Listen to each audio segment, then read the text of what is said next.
There are wounds that don't bleed. Reed Calloway had spent 15 years learning the difference between the kind of damage you could see and the kind that lived somewhere deeper in the space between sleep and waking in the half second before full consciousness arrived, and the weight settled back onto your chest like something physical that had been waiting for you to stop moving so it could find you again. He knew both kinds intimately. The visible ones had healed the way visible things do with time and scar tissue, and the body's stubborn insistence on continuing regardless of what the mind would prefer. The other kind was still there, unchanged patient in the way that only permanent things are patient present in the same way that gravity is present, not felt until you try to move against it. He had tried in the 2 years since his discharge to move against it with varying degrees of commitment and success. He had tried the apartment in Roanoke, which had furniture he had not chosen and walls he had not painted, and a view of a parking structure that reminded him in its gray concrete indifference of certain places he had been paid to visit. He had tried the therapist at the VA, who was a careful woman with a good mind and a genuine investment in her work, and who had observed over the course of their months together that he was systematically reducing his possessions and his attachments in the way you reduce a pack for a long mission, and who had asked him with the precision of someone who knows how to ask the question that matters what mission he thought he was preparing for. He had not had an answer for her.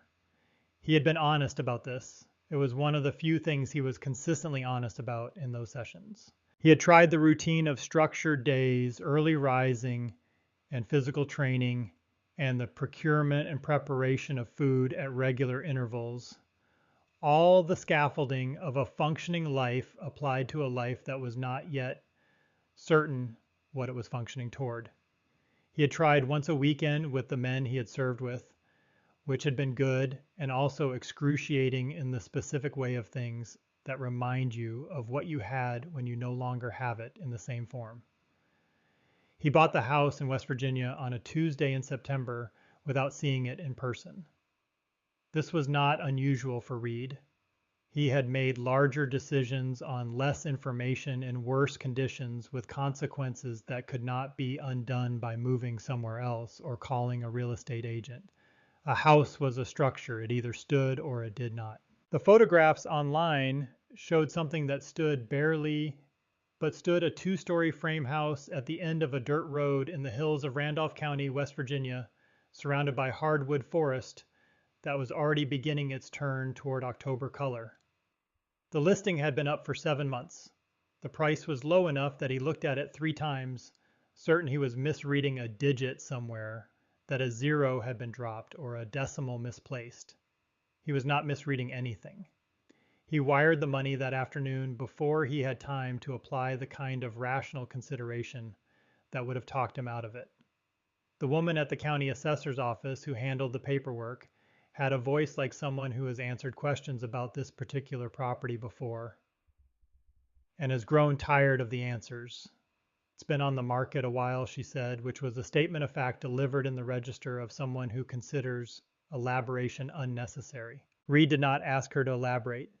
He had the address. He had the key code for the lockbox on the front door. He had a truck and a dog and 2 boxes that contained everything he had decided was worth carrying, and that was enough information for the immediate problem of moving from one place to another. He arrived on a Friday evening in the 2nd week of October, after 7 hours of driving from the apartment in Roanoke through the kind of country that gets more serious about itself as you go east and south into the mountains, the landscape demanding more of the roads, and the roads responding by becoming more honest about what they were, winding 2-lane routes that took the terrain seriously rather than fighting it. He had driven with the window cracked for the last 2 hours, the air getting colder and sharper as the elevation climbed, the smell of it changing from the flat neutral of the interstate to something that had wood and water and distance in it. Boone rode in the back seat the way he always rode, alert and still, his dark eyes taking in the changing landscape through the window with the calm assessment of an animal that has learned to read terrain for information and finds the reading itself satisfying.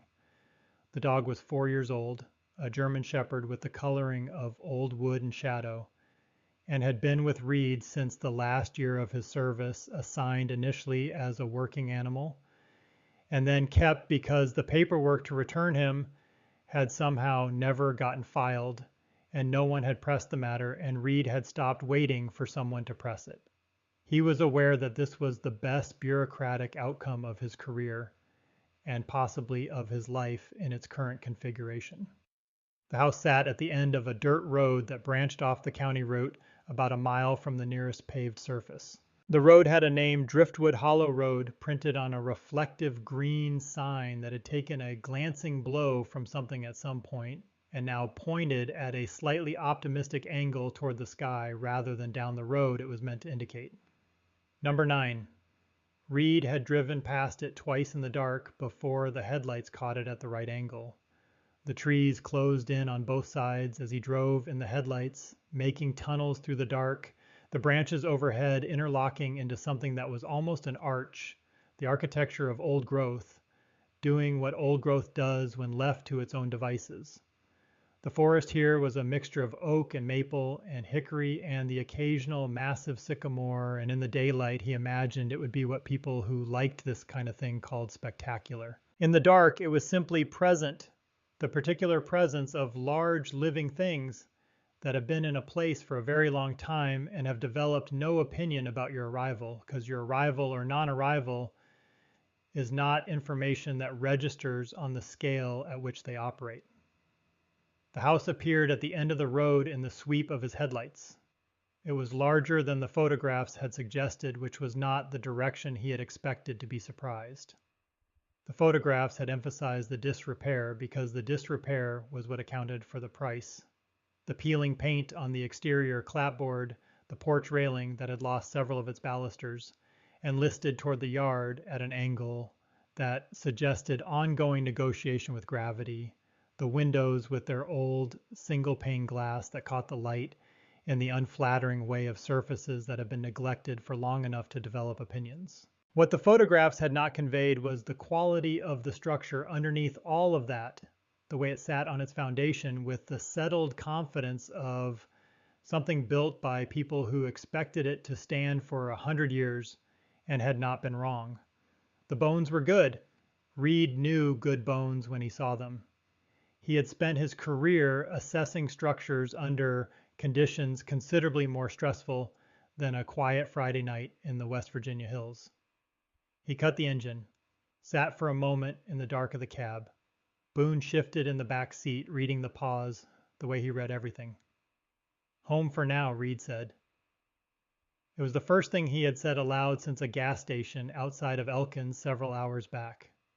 His voice sounded slightly unfamiliar in the enclosed space of the cab, the way voices do when they have been unused long enough to have lost their ease with themselves. He got out. The air was cold in the way of mountain evenings in October, with a particular clarity that had no equivalent in the places he had spent the past decade and a half.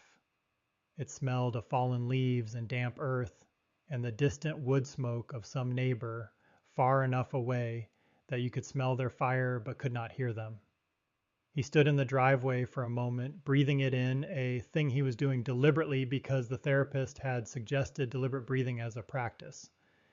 And he had found to his slight annoyance that she was not wrong about its effect. Boone came around the car and sat beside him, also breathing, also reading the air with the sophisticated equipment of an animal evolved for exactly this kind of assessment in exactly this kind of country. The lockbox on the front door opened on the second try. The key inside was a modern copy hardware store.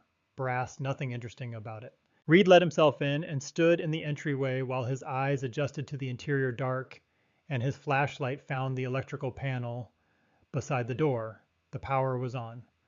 This was the first good thing about the house, small but not to be dismissed. He moved through the rooms methodically, the way he moved through any new space, cataloging exits and structural features and the particular quality of the silence in each room.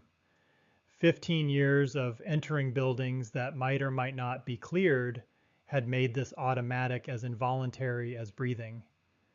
And he had stopped trying to override it after the therapist pointed out that the behavior was not the problem and that trying to eliminate useful adaptations was a different problem. The floors were hardwood, their finish worn through in the traffic patterns of decades of use, and they creaked with the specific eloquence of old wood that has learned to speak. The walls held the ghosts of pictures in slightly different shades of paint, where frames had hung pale rectangles, like the memory of what had once occupied them. The kitchen had been updated at some point, which meant it had cabinets that closed fully, and a refrigerator that ran, and a gas range that produced flame on 4 of its 6 burners. 4 out of 6 was a ratio Reed had encountered in considerably more difficult circumstances and had been grateful for. Upstairs, there were 3 bedrooms. 2 were entirely empty. The third had been left with a metal frame bed and a mattress wrapped in plastic sheeting, which was either a courtesy from whoever had cleared the house or something that had simply been too inconvenient to remove in the final accounting of the estate. Reed decided it was a courtesy because deciding it was a courtesy cost him nothing and made the room feel more hospitable. He unloaded the car in 2 trips. His entire material life fit in 2 boxes and a duffel bag, plus Boone's supplies in a separate canvas tote.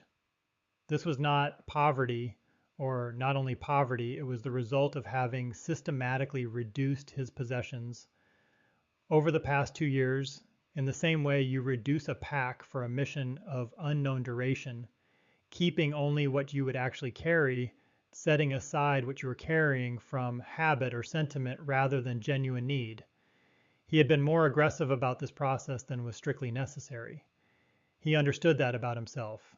The therapist had observed it too, and had asked the question she was trained to ask about what he was trying to prepare for, and he had told her he did not know which was true. He made the bed, he fed Boone. He ate, standing at the kitchen counter, crackers and peanut butter from a box he had packed specifically for first nights in new places, having learned from experience that the first night was not the night for any operation more complex than basic sustenance. Then he sat on the floor of the empty living room with his back against the wall that had the fewest windows, the tactical position so ingrained. It was simply how he sat when there was no furniture to dictate otherwise. And he watched the dark outside the windows, and he let the house speak. Old houses speak, not metaphorically. The wood of a house that has been standing for decades carries the history of that standing in the way it expands and contracts with temperature, in the way the joists respond to load, in the particular vocabulary of sounds a given structure produces that is entirely its own and distinguishable from any other house's vocabulary, once you have spent enough time listening. Reed had spent years listening to buildings. It was not a skill he had sought. It was what happened to a person who entered enough of them in conditions that required full attention. This house spoke softly. It settled into the cooling night with sounds distributed evenly through its structure, no concentration of stress in weak points, no irregular creak that suggested something giving way. It was a house that knew how to carry what it had been given and was doing it without complaint. Boone slept against his leg. This too was information. The dog's willingness to sleep in a new space was the most reliable indicator Reed had encountered of whether a space was acceptable, and it was more reliable than his own assessment because it was uncontaminated by the human tendency to rationalize discomfort into acceptability. He slept there on the floor with his back against the wall, and in the morning the light through the windows was the clear, pale gold of October in the mountains, and the house looked in that light like something worth the low price he had paid for it, and possibly more than that. The first day passed in the functional work of establishing a base of operations. He confirmed the water heater worked.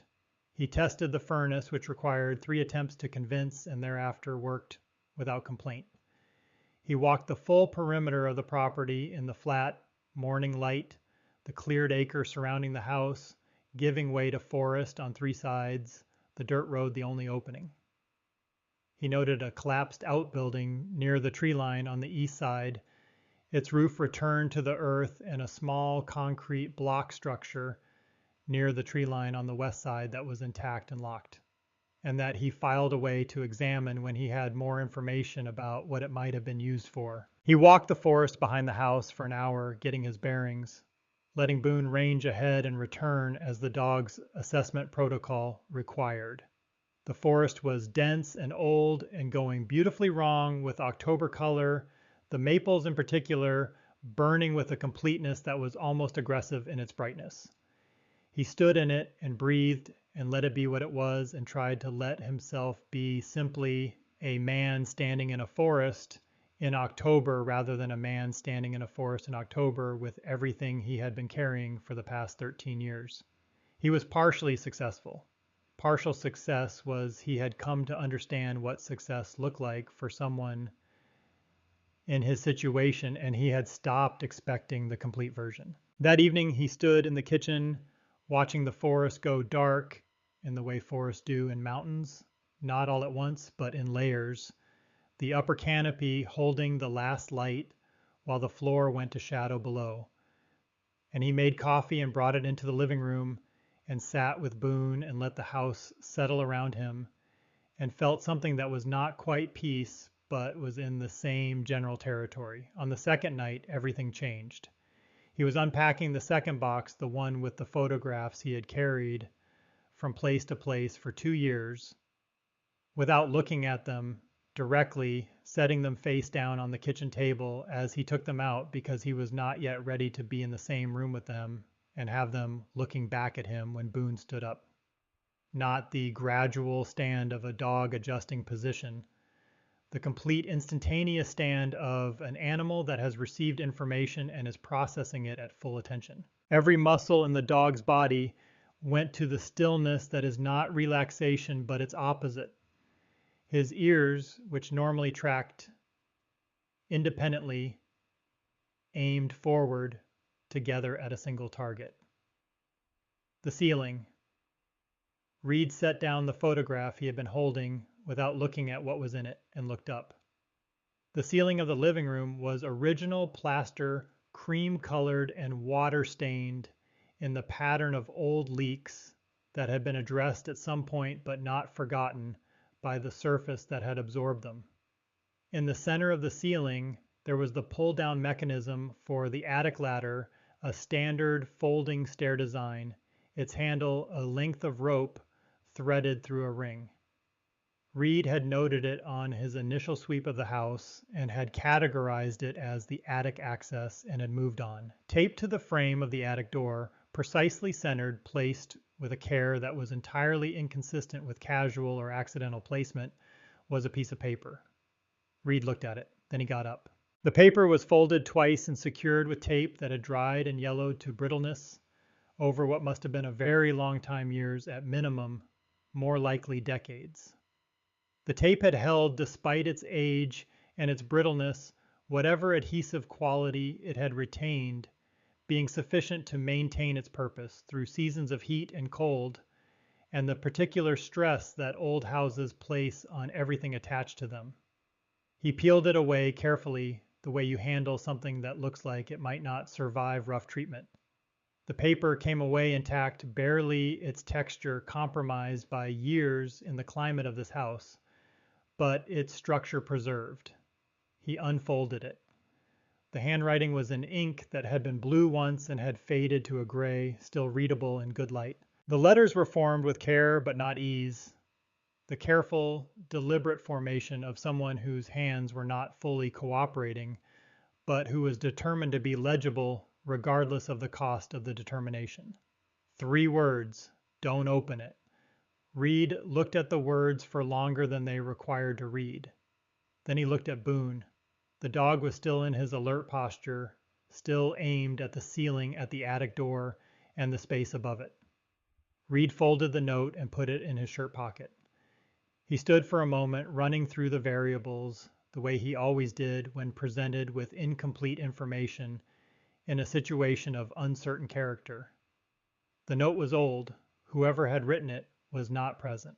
There was nothing in an attic that could harm him in any conventional sense, and he had cleared spaces considerably more fortified than an attic door with a pull rope. The note was an artifact of a previous occupant left for reasons that were entirely unknown and that might be entirely mundane. Old houses accumulated eccentric artifacts. People left notes. It meant nothing necessarily. He told himself all of this with the systematic thoroughness of someone who has learned not to skip steps in an assessment. Boone whined. A low sound, barely audible, produced in the back of the throat. Reed had heard it a handful of times in 4 years. Once in a parking structure in Kabul that had not been clear. Once outside a building in a city whose name he had decided not to say aloud anymore because saying it brought things back that he preferred to encounter one at a time rather than all at once. Once when Reed had a fever of 104 and Boone had stayed awake and watchful for 36 hours. The sound meant something. Reed had long since stopped trying to determine precisely what it meant in terms that would satisfy a skeptic, and had simply accepted that it was a reliable indicator of a category of situation that warranted his full attention. Not tonight, Reed said. His voice was quiet and steady, the voice of a man who has made a decision. He was not entirely certain what decision he had made. He turned off the light and went upstairs to the bed and lay down in the dark and listened to the house. The house spoke its usual language of cooling wood and settling joinery. He cataloged the sounds the way he cataloged everything, finding their rhythms, building the baseline against which anomalies would register. And then, perhaps an hour into the listening, he heard it. Not a creak of settling wood, not the furnace cycling or the pipes making the sounds that pipes make in houses of this age when the temperature drops. Something else entirely. Something that had a rhythm that was not the rhythm of a building doing what buildings do. A slow, deliberate drag across the floor directly above him, followed by a pause of several seconds, followed by the same drag again. It was not an animal sound. It was not the random sound of an object shifting under its own weight. It was controlled. It was purposeful.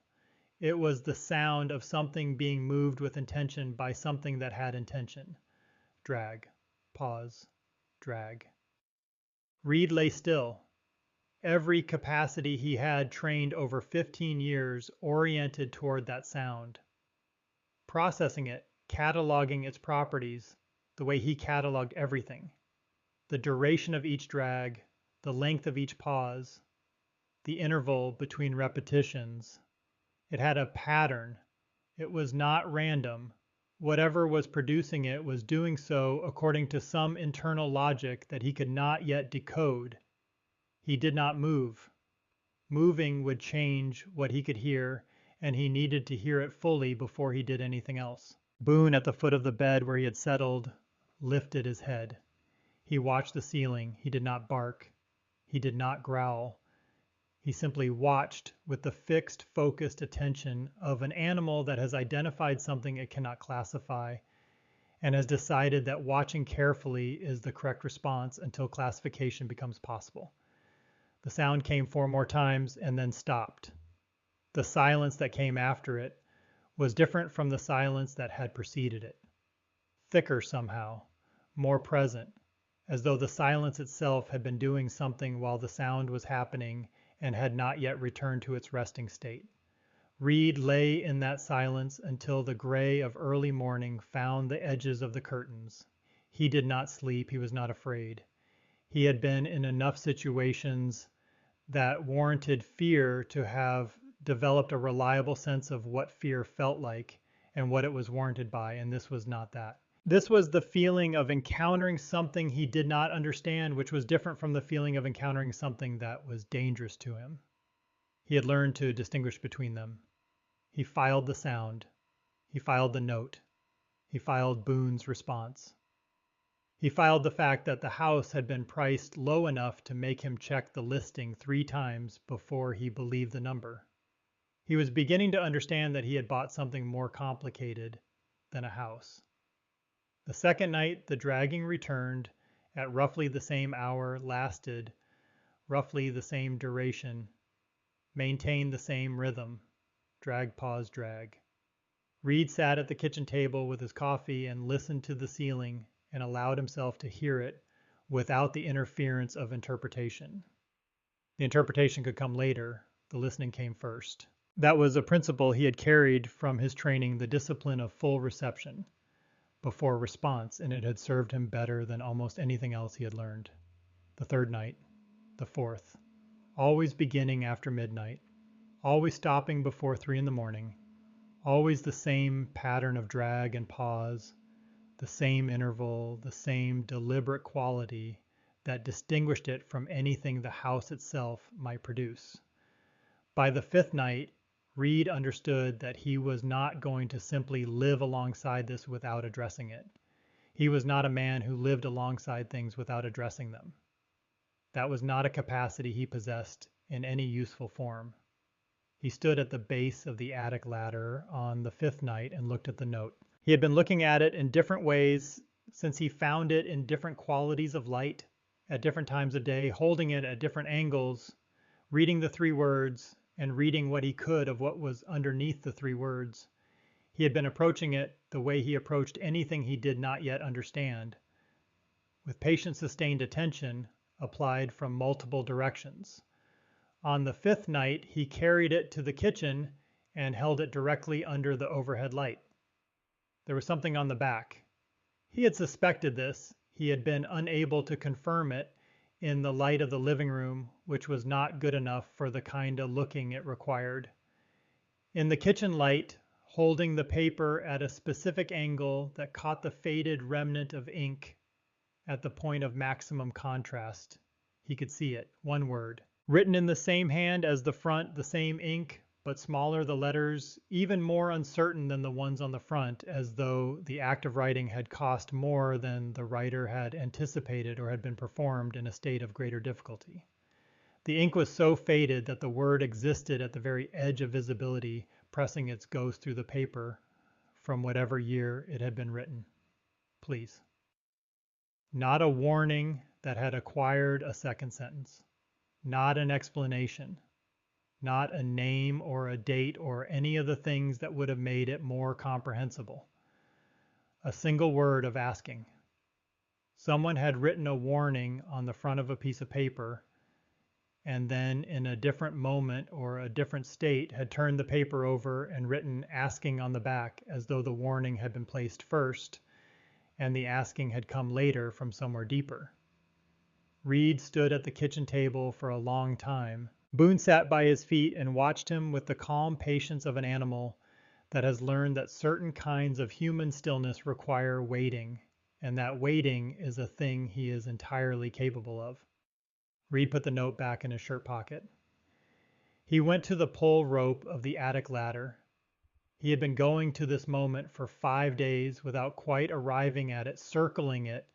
The way you circle something you are not yet ready to approach directly, taking readings from a safe distance until the readings tell you that the distance itself is the problem. He understood now, standing with the rope in his hand, that he had been working up to this since he read the 12 words on the note, the 3 on the front and the 9 he was reading into the 1 on the back. He had not bought this house for the reasons he had told himself. He had bought it because something in the listing, in the low price and the long vacancy and the photograph of the forest behind it, taken in a season of maximum color, had spoken to something in him that did not respond to rational persuasion. He had moved toward it the way he had always moved toward things that were trying to tell him something important before his mind had finished deciding whether to listen. He pulled the rope. The ladder came down with a sound that was almost a sigh, the long exhalation of something that has been held in place for a long time and has finally been released to move. The air that descended from the attic was cold and still and carried the smell of closed space and old wood, and something underneath those, something that was not decay, but was in the same family, the smell of time that has not moved, that has stayed in place rather than flowing forward. Reed put his foot on the first rung. Boone was already past him. The dog went up the ladder with a speed and certainty that Reed had not seen in 4 years of watching him move. Not the controlled speed of a working dog executing a trained behavior. The urgency of an animal who has been waiting for a particular moment and will not be impeded now that it has arrived. By the time Reed reached the top and pushed the attic door fully open, Boone was in the far corner of the space at the lowest angle of the roof, and he was pressed against the front of a large wooden chest, and he was trembling, and he was looking back at Reed with an expression that Reed had no precise language for, but understood in the way you understand things that bypass the language centers entirely and arrive somewhere more fundamental. Reed swept his flashlight through the attic. The space was low and long, running the full width of the house, populated with the accumulated residue of a life lived here over many decades. Cardboard boxes gone soft with moisture and age. A metal folding chair with one rubber foot missing, leaning against a rafter. A smaller wooden trunk, open and empty, its lid propped at an angle that suggested it had been checked and found to contain nothing of significance. Lamps without shades. A collection of mason jars on a shelf, empty and dusty.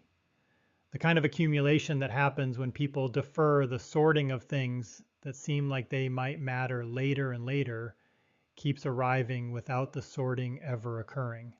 None of that was what Reed was looking at. The floor of the attic in the area between the ladder opening and the wooden chest in the far corner where Boone was stationed bore marks, not the random marks of objects moved once or twice.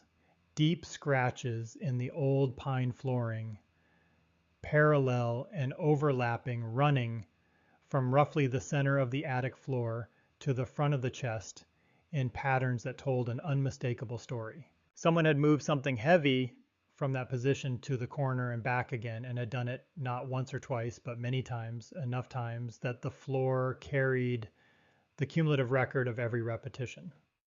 The scratches ran in both directions to the corner and back toward the center, the record of a return trip, as well as the outward journey. Whatever was in that chest had been moved to that corner and back again over and over by someone who needed it to be there. Reed crossed to the chest. Boone shifted to let him crouch in front of the lock and then press back against his side, trembling but steady, present in the way the dog was present when Reed needed him to be present. The padlock was substantial, the kind designed to discourage rather than merely inconvenience. And it was rusted with age, and it was still engaged. Reed examined it with the attention of someone who has dealt with lock things in conditions that did not favor careful examination, and who has learned from that experience to assess quickly and accurately. He went back down the ladder. He found the tools he had packed, because you pack tools when you moved somewhere that was going to need them, and he came back up. The metal gave with a sharp crack that echoed through the attic and then dissolved into the waiting silence. Reed's hands were not shaking.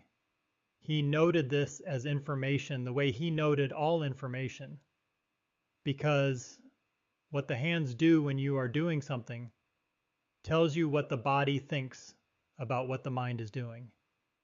And it is often more honest than the mind's own account of the situation. He put both hands on the lid of the chest. He lifted it. The smell was the first thing, and it was not what he expected.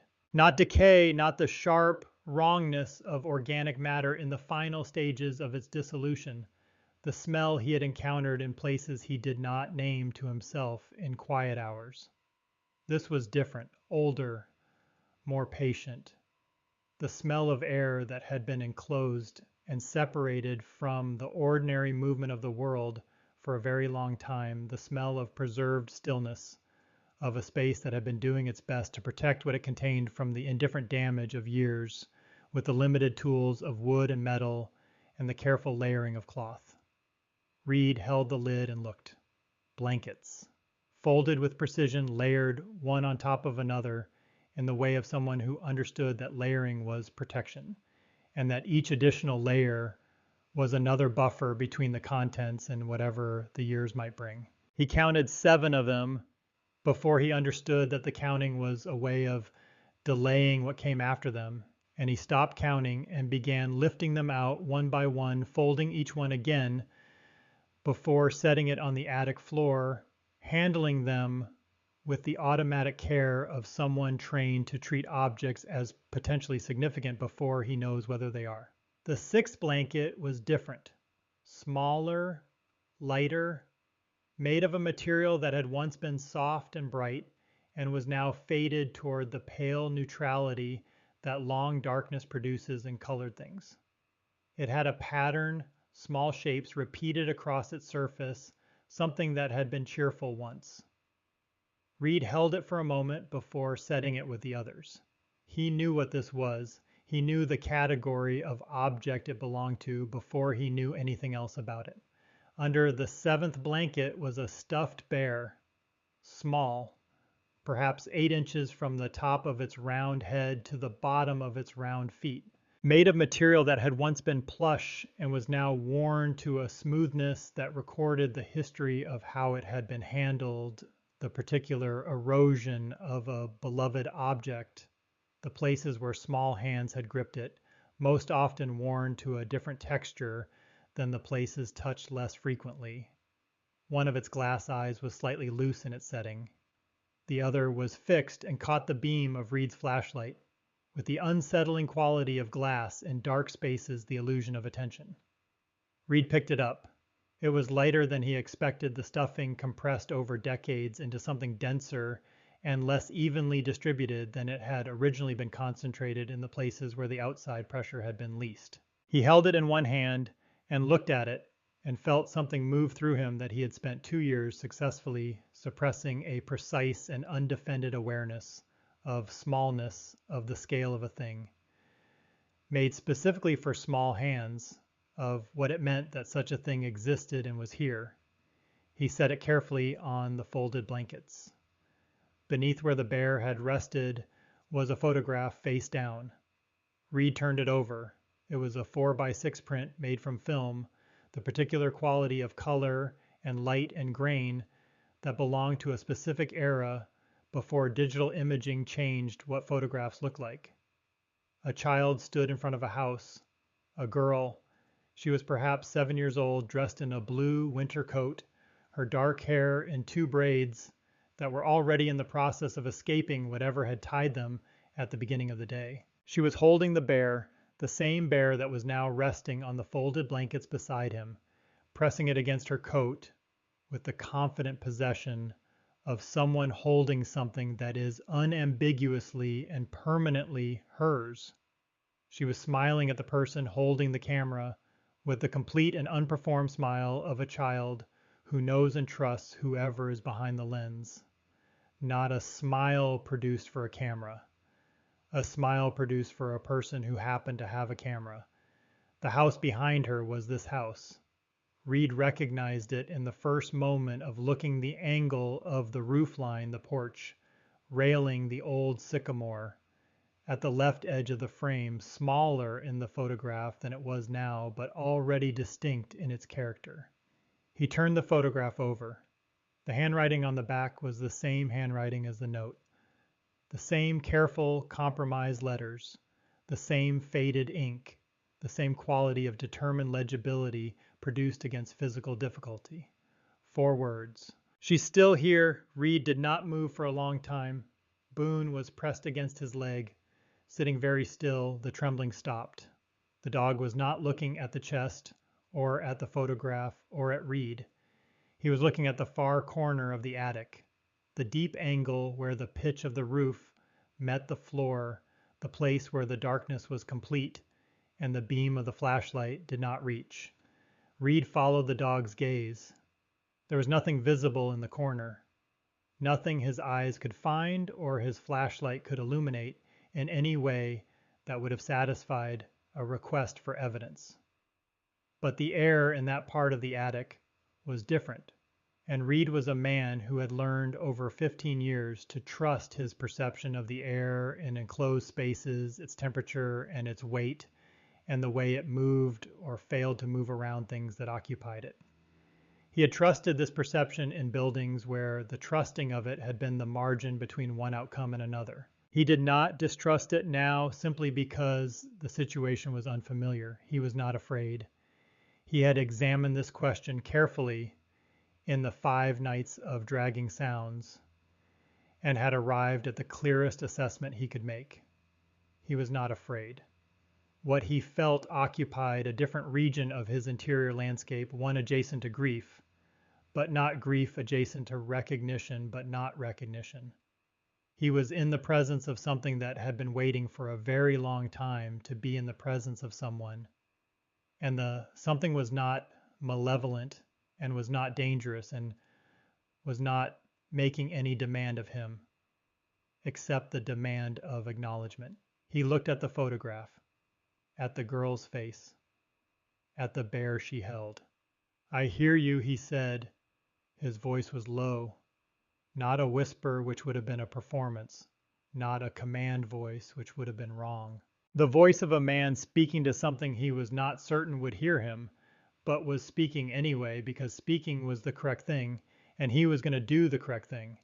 The air in the corner did not change in any way he could measure, but something in the quality of the attic's silence shifted in the way that silence shifts when it has received something it has been waiting for. Reed sat on the attic floor with his back against the chest, and Boone pressed warm against his side, and he stayed. He did not go to the corner. He did not search the chest further. He simply stayed in the space and breathed its old air, and let it be what it was, and let himself be present with it, patient and without demand, waiting in the way he had learned to wait in places where waiting was the operationally correct choice. When he went back down the ladder an hour later and into the ordinary air of the house's second floor, he carried the photograph with him. He left the bear in the chest on the folded blankets. It belonged there. He did not sleep that night, but the dragging sound did not return. In the morning, he sat at the kitchen table with the photograph face up in front of him and his coffee getting cold beside it, and he thought about what he was going to do.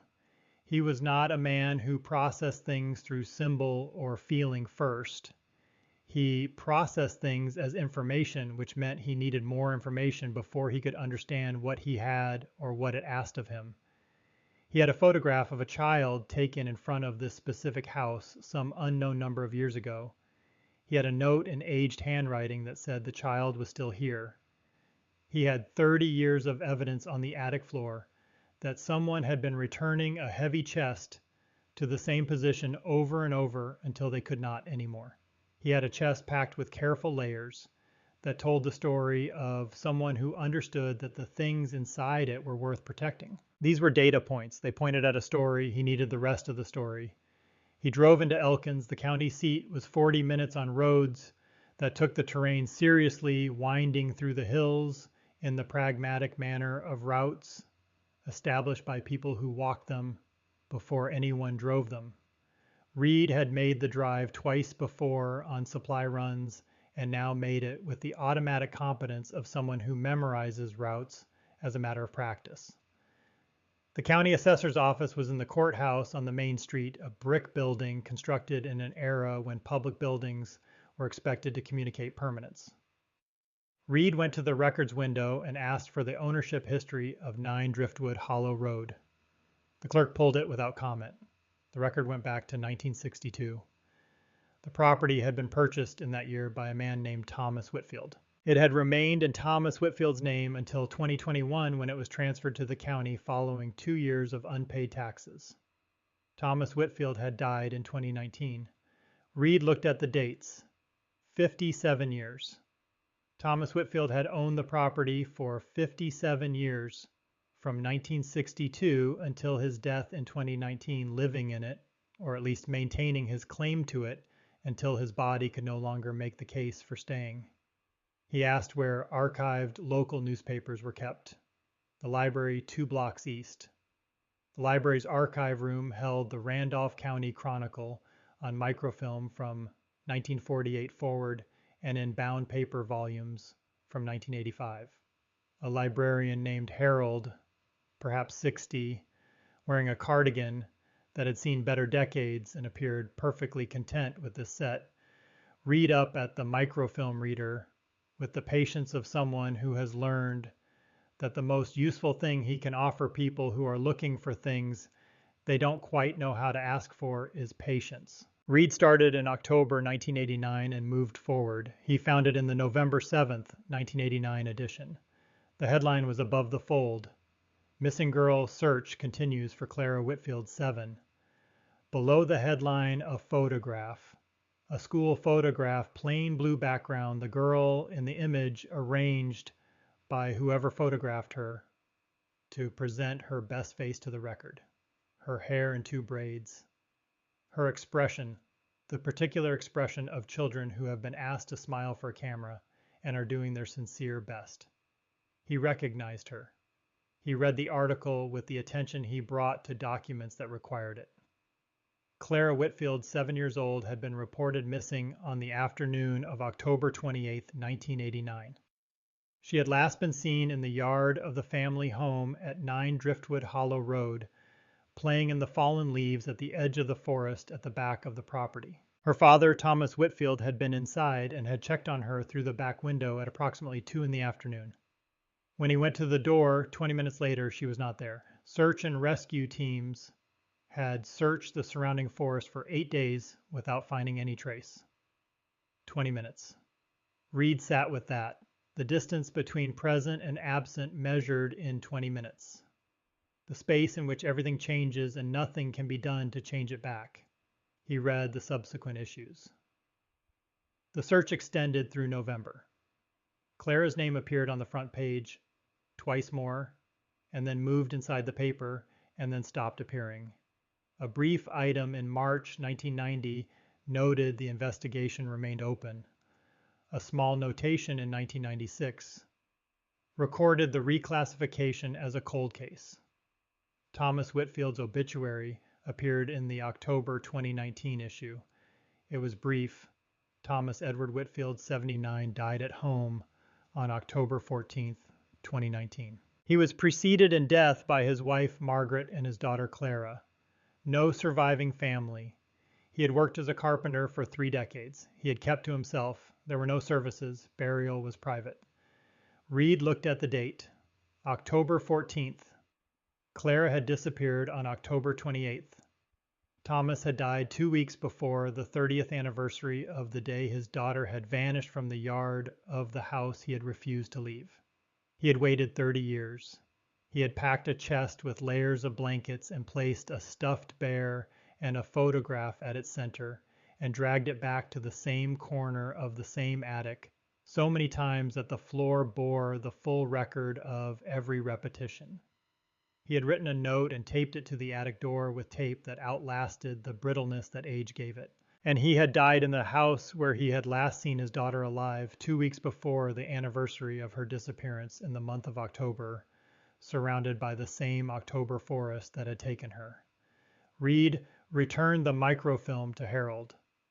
Outside, the October morning was cold and bright, the sun at work on the colors of the trees. He stood on the courthouse steps and held what he had learned and let it settle into its proper shape before he did anything else with it. A mile before his turnoff on the drive back, he saw a mailbox with Pruitt painted on it in carefully maintained letters. The house behind it was a small farmhouse with an intact kitchen garden, the garden of someone who knew what they were doing and did not leave things unfinished. He turned in. Agnes Pruitt came to the door before he had finished knocking, which told him she had been watching from somewhere inside. She was perhaps 74, a small woman who carried her age, the way well-made things carry their use present but not burdensome. She looked at him with the direct assessment of someone who has spent decades living alone at the end of a rural road and has developed reliable judgment about the people who come to her door. "I'm Reed Calloway," he said. "I bought the Whitfield place." She looked at him for a moment with an expression that was not surprise. something more considered than surprise. Then she opened the door wider and stepped back. I wondered when someone would, she said. She made coffee without asking, and they sat at a kitchen table, worn and solid under years of use. Agnes wrapped both hands around her mug and looked at him and waited. He told her what he had found, the note and its 3 words, and the 1 word on its back. The sounds over 5 nights, what the chest contained, the marks on the attic floor, the photograph and the 4 words on its back. What the microfilm at the library had given him, what the obituary had said about October 14th and 30 years, and a man who kept to himself. She listened without interrupting, which was a form of respect he recognized and appreciated. When he finished, she was quiet for a moment, looking at the surface of her coffee. Thomas was my neighbor for 40 years, she said. Before Clara, he was a man you would not have noticed particularly. Quiet, competent, good neighbor. He helped me put a new roof on my kitchen addition in 1986, and did not mention it again after it was done. After Clara, he was a different kind of man. Not broken, exactly. The word I kept coming back to was chosen. He chose to stay in that house when he could have left. He chose to believe she was still connected to it, in some way he didn't try to explain to me.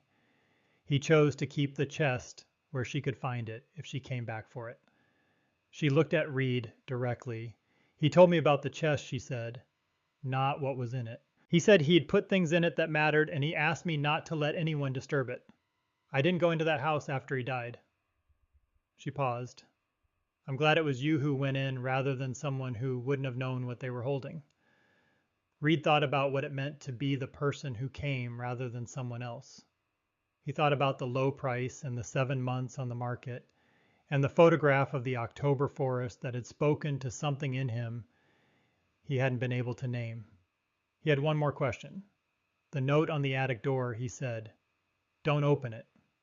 Who was he writing it for? Agnes considered this for a long time before answering, which told him she had thought about it before and had arrived somewhere careful. I think at first he was writing it for himself, she said. When it was too much to go up there, he'd write a new one when the old one wore out, as though the writing of it was what he needed each time, not just the having of it. And then later, when he knew someone else would be in that house after him, I think he left the last one for whoever that would be. A warning and an invitation at the same time. She looked at him. Some things you have to work up to, she said. Reed drove back to the house on Driftwood Hollow Road in the afternoon gold of an October in the West Virginia hills. He drove slowly, taking in what the trees were doing with the light, letting himself see it.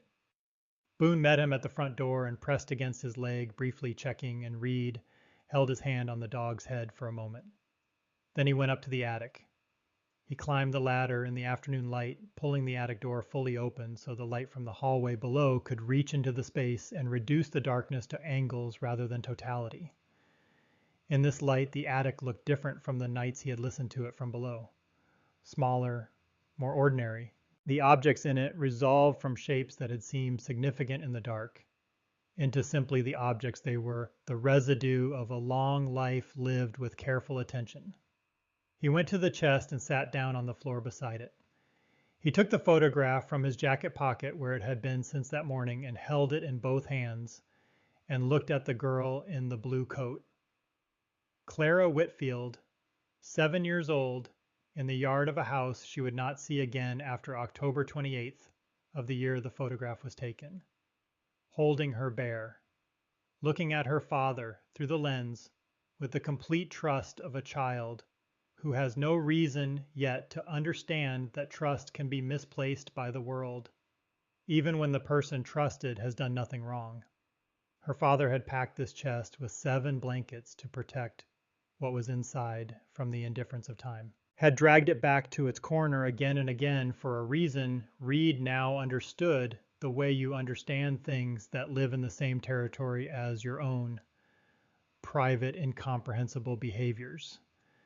The things you do that you cannot explain to anyone because explaining them would require explaining everything underneath them and everything underneath them is what you have never found words for. Reed put his back against the chest and looked at the low ceiling above him, the boards of the attic's underside, the underside of the roof that Thomas Whitfield had lived beneath for 57 years. He opened his mouth. He had spoken in difficult situations before. He had spoken to men in the middle of things that did not favor speech, had used language as a tool applied with precision, when precision was what the moment required. He knew how to do that. It was not what this moment required. She was real, he said. Clara, your daughter. She was real, and she was here, and she mattered. He stopped. The words were right, but they were only the beginning of the right words. Thomas kept everything she left behind, he said. He kept it the way you keep things that are worth keeping. Because they are. Because she was. The attic was quiet. Boone had settled against his side. The trembling fully resolved his weight, warm and steady. Reed had not said the next words to anyone. He had carried them in the place where things live that you have decided are not available for examination. And they had been there long enough that he had stopped registering their weight separately from his own weight. They had become part of what he was rather than something he was carrying. I know something about carrying someone, he said. About not being able to put them down. He breathed. There is a man whose name I have not said out loud in a long time. His name was Sawyer Holt, and he was the best operator I ever had the privilege of working alongside, and I could not reach him in time, and I have been carrying the fact of that every day since November of 2011. The afternoon light shifted as something passed over the sun outside, and the attic dimmed briefly and then recovered. I hear you, Reed said. I hear what your father was trying to tell whoever came here after him, that you were here, that you were real, that someone should know. He looked at the photograph one more time. Then he placed it carefully back on the folded blankets, the bear beside it, and closed the chest lid, gently closing it the way you close something that contains what matters, and left it where Thomas had always returned it. He went back down the ladder. He had to find Lou Granger. It took 2 days and 3 phone calls. The Randolph County Sheriff's Office told him Granger had retired in 2008 and they could not provide personal contact information. The Elkins Police Department told him the same thing. Agnes Pruitt told him what he needed on the 3rd call because Agnes Pruitt knew the connective tissue of this county, the way people know things they have spent 7 decades paying attention to. He lives out on Tigert Valley Road, she said. Tan house with a green metal roof. You'll know it because there's a carved wooden bear on the porch that his son made him. It's approximately the size of an actual bear. Reed found it on the first pass. He sat in the truck before getting out running the variables. Granger was 78 years old, retired 15 years, and had spent the better part of 3 decades before that working missing persons and violent crimes in a rural county where such cases carried a weight their statistics did not suggest. He had worked Clara Whitfield's case from the day it opened until it was reclassified and possibly beyond in whatever capacity a man has to keep working something after the institution has officially moved on. Reed did not know which kind of carrier Granger was, the kind for whom revisiting was a relief, or the kind for whom it was an excavation. The carved bear on the porch was, as Agnes had indicated, impressively large. Someone who understood what they were doing with a chainsaw and had a good eye had transformed a substantial section of tree trunk into something that captured the attitude of a black bear at rest, present, and unhurried and entirely comfortable with its own stillness. Reed spent a moment with it before he knocked. He respected good work regardless of medium. The man who answered the door was tall or had been with the slight forward adjustment that comes from decades of looking at things at desk height. He was lean and white-haired and had the eyes of someone who spent a long career looking carefully and could not turn that off in retirement because it was no longer a skill but a character. You're not from here, he said. An observation, not an accusation. No, Reed said. Reed Calloway. I bought the Whitfield property on Driftwood Hollow Road. Something moved through Granger's face that was not surprise. The expression of a man who has been anticipating something without knowing the form it would take. Come in, he said. The interior of the house had the specific character of a space shaped entirely by one person's preferences over a long period of time. Books in the living room sorted according to a system Reed could not immediately decode. A fly tying setup at a work table near the window where the light was best for it. Photographs on the mantel, a woman at various ages, children, becoming adults across the span of images, the visual record of a life that had kept moving. And on the desk in the corner, a manila folder that had been opened recently enough that its contents had not been returned to their storage configuration. Granger saw Reed look at it. Agnes called me, he said. Last night. They sat. Granger did not offer coffee, which Reed read as the choice of a man who wanted to get to what mattered without the ritual of hospitality first. Reed respected that. He laid out what he had found in the order he had found it. The note and its message and the message on its back. The sounds over 5 nights. The chest and what it contained, and how its contents had been arranged, and what the floor of the attic told him about the history of the chest's placement.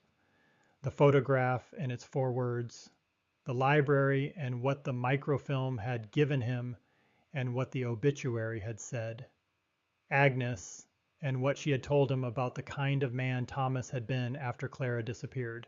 Granger listened with the complete stillness of someone for whom listening fully before responding was professional discipline that had become personal character. When Reed finished, Granger was quiet. Then he said, Thomas called me. 1994. 5 years after. He asked for me specifically, and I took the call. He told me he did not believe Clara was dead. He believed she was still in some way connected to that house. I was a detective. I worked with what could be established, and what he was describing could not be established in any way the job recognized. He paused. I listened to him completely. I told him I had not closed the case in my own mind. That was the truest thing I could say that was also something he could hold on to. He thanked me and hung up, and I did not hear from him again. Reed set Thomas Whitfield's notebook on the table between them. Granger looked at it without touching it. 30 years of it, Reed said. I want you to read it. Granger opened the cover. Reed watched him read for 40 minutes. He looked at the photographs on the mantel while he weighted the woman at different ages, and then the children, and then the grandchildren, the accumulation of a life that had kept going while other things stayed exactly where they were. When Granger closed the notebook, he put both hands flat on its cover and looked at the table. He wrote down everything Granger said, every sound, every time he went up there. He paused. He writes about why he kept putting the chest back in the corner. He thought she would know where to find it. He was keeping a light on for her.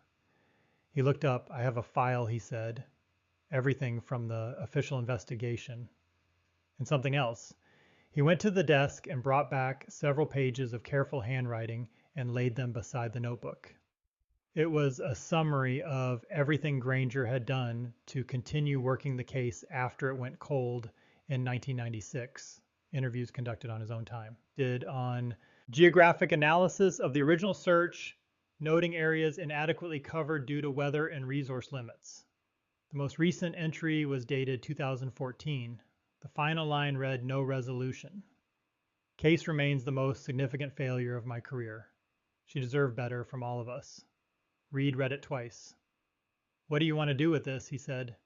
Granger was quiet in the way of a man who has been waiting for that question. There is a state cold case review unit, he said. I have contacted them twice.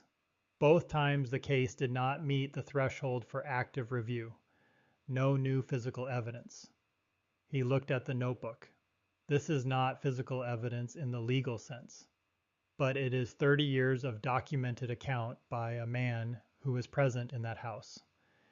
And it documents Clara Whitfield as a person, who she was before October 28th. Thomas wrote about her in the early pages the way a man writes about something he is terrified of forgetting. Reed had not yet read the early entries. He had started from the end. He would go back to the beginning. I can write a formal statement, Reed said, documenting what I found and in what condition. I know how to write a statement that will be read seriously. Granger looked at him for a long time. Military, he said. Not a question. 15 years, Navy. Granger nodded slowly. We carry the ones we couldn't get to, he said.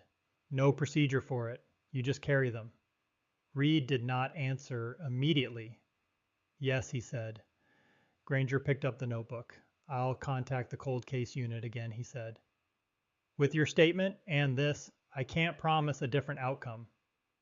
But Clara Whitfield will be in an active file maintained by someone whose job it is to maintain it.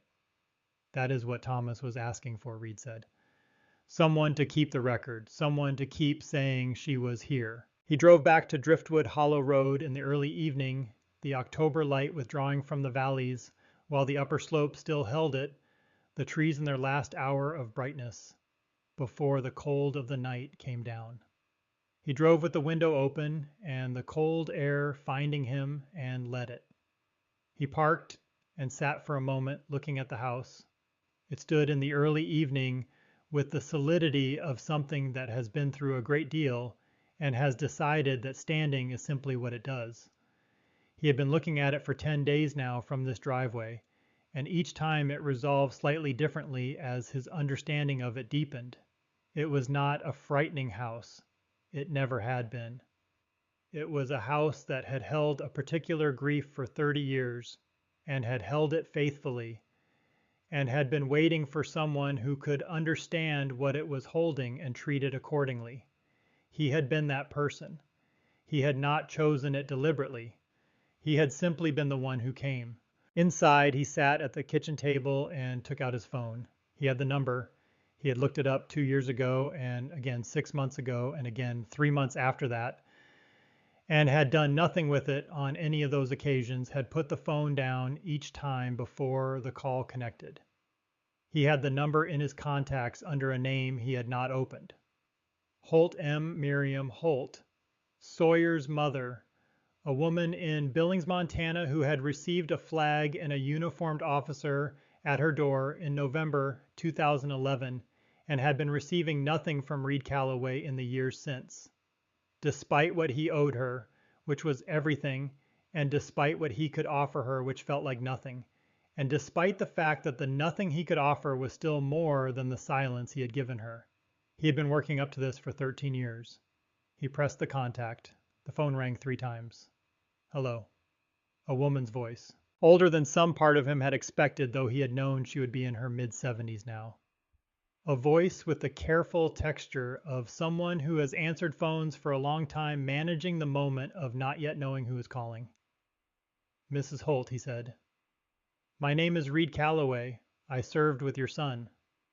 The silence that followed was not the silence of someone who had hung up. It was the silence of someone who had gone very still. I was with Sawyer, Reed said. In 2011. He paused. I have wanted to call you for a long time. I should have called before now. I'm sorry that I didn't. The silence held for another moment. Then Miriam Holt said in a voice that contained things he could not fully identify, but that he recognized, I know your name. Sawyer talked about you. Reed pressed the phone against his ear and said nothing, because nothing he could say would be adequate to what she had just given him. And he was finished pretending that inadequate responses were sufficient. He talked about all of them, she said. But you specifically. He said you were the best he'd worked with. Reed's jaw tightened. The physical response of a man managing something that is trying to find its way out through his face. Reed said, he was the best I ever worked alongside. I want you to know that. She was quiet for a moment. Can I ask you something? She said. Yes. Did he know, at the end, that the people who served with him would carry him? Reed thought about Thomas Whitfield in 1994, picking up the phone and calling the only person who might understand what he was holding. He thought about what it meant to carry someone, the specific weight of it, the way it moved with you everywhere, and did not become lighter with time, but did become something you learned to move with. Yes, Reed said. He knew. She made a sound that was not a word. Reed sat with it and did not try to manage it or redirect it or make it easier. He held the phone and let the moment be as large as it was. They talked for 27 minutes. Reed told Miriam Holt specific things about her son, things that were true and that she did not have and that belonged to her. He told her about Sawyer's particular quality of calm in situations that actively discourage calm, how he had the capacity to find what was steady in any circumstance and anchor himself to it and let other people anchor to him. He told her about Sawyer's way of finding the one thing that could be honestly called funny in situations that were otherwise not, and finding it without making light of anything that deserved to be taken seriously. He told her about a conversation they had had driving through Afghanistan in which Sawyer had described going home to Montana when he was done buying horses, building a fence with his father, and the specificity of his description had been striking. The breed of the horses named, their colors described the length of the fence, measured the color of the paint chosen as though he had already been there in some part of himself that was waiting for the rest of him to catch up. When he hung up, he sat at the kitchen table with the phone in his hand. Boone came from wherever he had been and pressed against Reed's leg and stayed. Reed breathed. The kitchen was quiet around him, and the house was quiet around the kitchen, and the forest was quiet around the house. The specific layered quiet of a place that is very far from the sounds that had occupied the interior of his life for a long time. He went upstairs to the attic. He climbed the ladder in the dark, his hands finding the rungs from memory. At the top, he did not use his flashlight. He sat in the dark of the attic with his back against the chest and let the dark be the dark without asking anything of it. He reached into his jacket pocket and took out the piece of paper he had written on that morning. Before he drove to Granger's house, sitting at the kitchen table with deliberate attention, understanding that writing a thing and thinking a thing are different operations with different results. 2 names, Clara Whitfield, Sawyer Holt. He opened the chest by feel, lifting the lid, folding back the blankets until his hand found the smooth, worn shape of the bear. He put the paper under the bear, between the bear and the photograph where it would be held by the weight of what surrounded it. He closed the lid. He sat in the dark of the attic of 9 Driftwood Hollow Road and listened to the silence. It was not the silence of an empty apartment. It was not the operational silence of controlled environments where silence is itself a kind of noise. It was the silence of something that had found its condition, the silence of a chest that held what it needed to hold, the silence of names that had been said aloud and written down and placed somewhere they would be kept. Reed had learned in 15 years of work that required him to function in the presence of things that had no resolution, that resolution was not always the available outcome, that sometimes the correct action was not to solve, but to witness, not to fix, but to acknowledge, not to close, but to tend.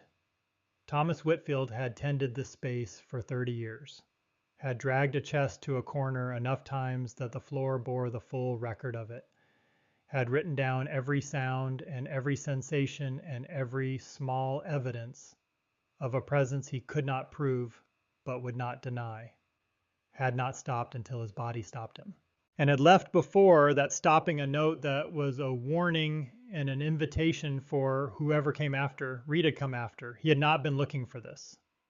He had been looking for the absence of things, for the quiet where the accumulation of years of noise could disperse.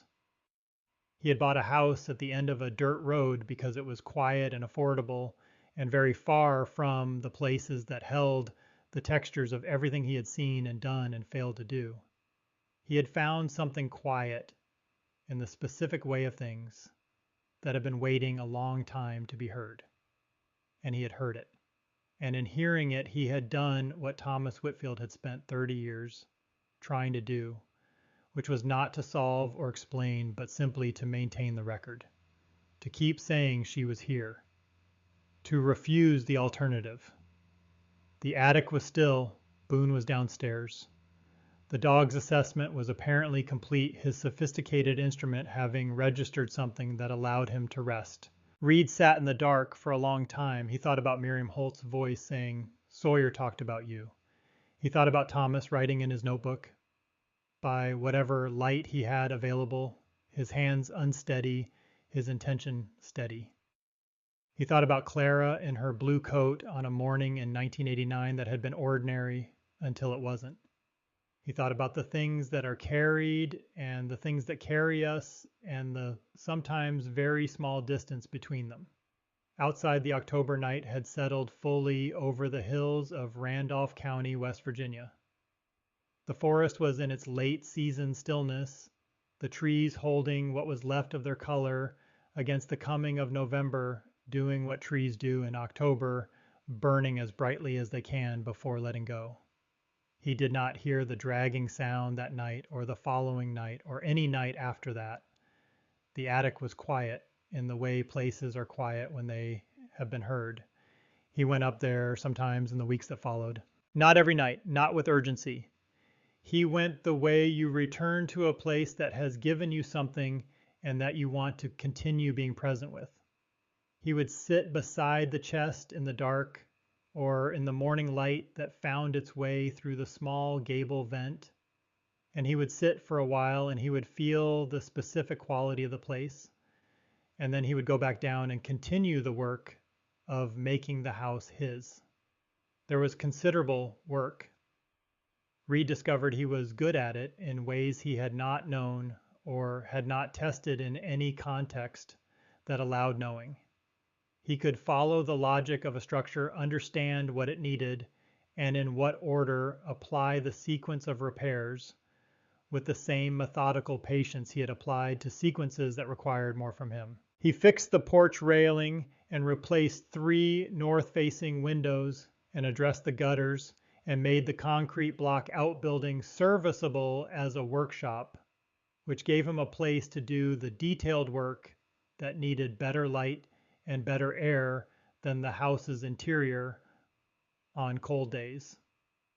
He drove into Elkins twice a week. He spent time at the library with Harold, who had considerable knowledge of local history and an inexhaustible willingness to share it with someone paying genuine attention.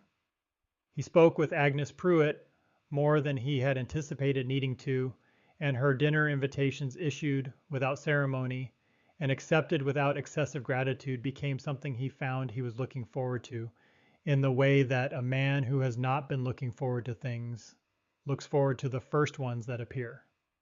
Granger called in the 3rd week of November.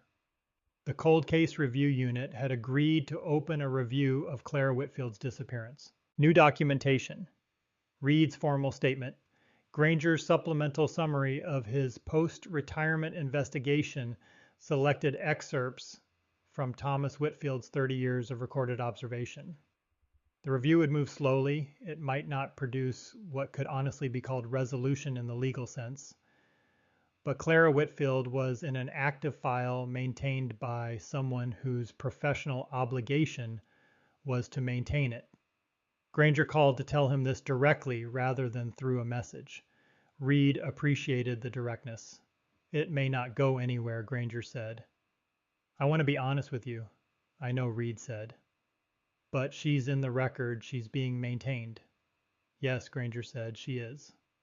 A pause between 2 men who understood each other without requiring more than that. "Thank you for coming to my door," Granger said. Reed thought about Thomas Whitfield in 1994 calling the one person who might understand, and the detective taking the call and saying the truest thing he could say in the language the situation allowed. "It was the one who came," Reed said. "That's all." He hung up and sat at the kitchen table in the November morning quiet of the house, Boone at his feet, the windows showing him the forest in its late season configuration. The leaves mostly down now, the structure of the trees, visible in the way structure is only visible once the covering is gone. The weight he had been carrying was different, not gone. He had spent enough time around men who had tried to put things down to know that putting things down was not generally the available operation. But different. Something had been added to it or separated from it, or the act of tending someone else's carried weight alongside his own had changed his relationship to the whole of what he was carrying. He could not be more precise than that. He had decided that imprecise understanding was still understanding. He wrote in the mornings now, not a journal or a diary, something closer to the reports he had written for 15 years, factual and specific accounts of what had happened and in what order and what he had observed. He wrote about Clara Whitfield and Thomas and the chest and the marks on the floor. He wrote about Sawyer Holt, specific things that existed nowhere else in any documentary form because he was the only one who had been there for them. He was building a record. It was a small record in a notebook on a kitchen table in a house at the end of a dirt road in the hills of West Virginia. But it existed, and as long as it existed, the people in it existed in some additional way beyond the way they lived in his memory alone. The memory would not last forever. He was clear-eyed about this. He would not last forever.